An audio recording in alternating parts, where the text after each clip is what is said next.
कराडच्या पाटण विधानसभा मतदारसंघामध्ये शरद पवारांना धक्का। राष्ट्रवादीचे सत्यजित पाटणकर भाजपच्या वाटेवर। पंकजा मुंडेंनी घेतली कसपटे कुटुंबियांची भेट। कसपटे कुटुंबियांचं सांत्वन करण्यासाठी घेतली भेट। डोंबिवलीमधील सावित्रीबाई फुले नाट्यगृहातील पीओपी कोसळलं तर दुरुस्तीचं काम होईपर्यंत नाटकांचे शो रद्द।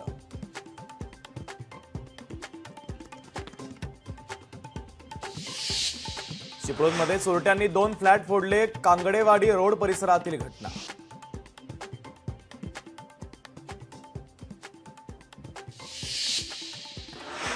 आमदार मिहिर कोटेचांना जीवे मारण्याची धमकी। मिहिर कोटेचांच्या ड्रायव्हरला ऑफिस जवळ धमकावलं। पोलिसांमध्ये गुन्हा दाखल।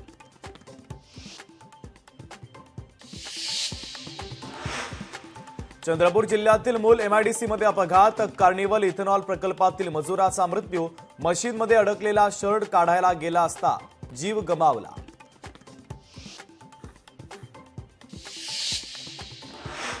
ठाण्यात कोरोनामुळे 21 वर्षीय तरुणाचा मृत्यू। ठाणे शहरामध्ये कोरोनाचे 10 पॉझिटिव्ह रुग्ण।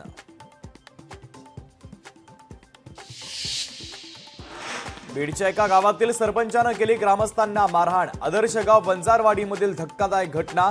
3 महिला आणि 2 पुरुषांना बेदम मारहाण।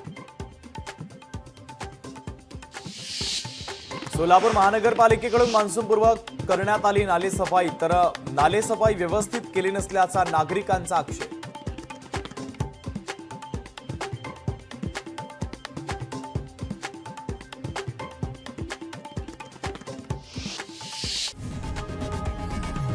लोकशाही मराठी ऐका, पहा, जागरूक रहा।